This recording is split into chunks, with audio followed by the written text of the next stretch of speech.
வாங்கிட்டு வந்த கூண்டை பெருசாக்கி இன்றைக்கே வந்து கட்டி வச்சிடலாம் அப்படின்னு சொல்லிட்டு பெருசாக்கி டேக் போட்டு கட்டி வச்சிட்டோம்.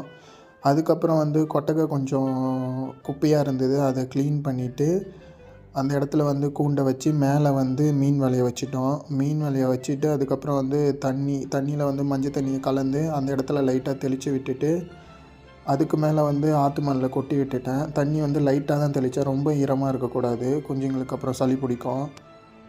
அப்புறம் கோழியும் குஞ்சுங்களையும் எடுத்துகிட்டு வந்து இந்த புது இடத்துல விடலாம் அப்படின்னு சொல்லிட்டு, இந்த வலைக்குள்ளே விடலாம் அப்படின்னு சொல்லிட்டு கோழியும் குஞ்சையும் தூக்கிட்டு வந்தேன். 3 நாளாக இதே இடத்துல இருக்கானுங்க. ஸோ அதனால் வந்து இறக்கி விடலாம் அப்படின்னு சொல்லிட்டு இறக்கி விட்டேன்.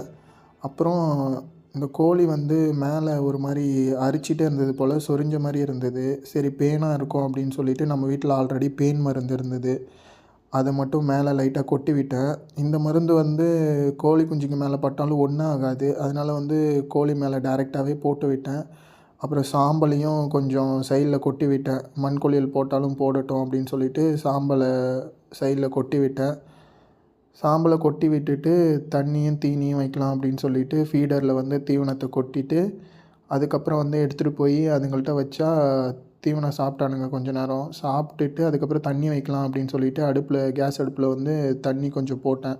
கொஞ்சமாக போட்டு ஊற்றி வைக்கலாம் அப்படின்னு சொல்லிட்டு சுடு தண்ணி போட்டு அதுங்களுக்கு தண்ணியும் வச்சுட்டு அதுக்கப்புறம் நான் கிளம்பிட்டேன் நண்பர்களே.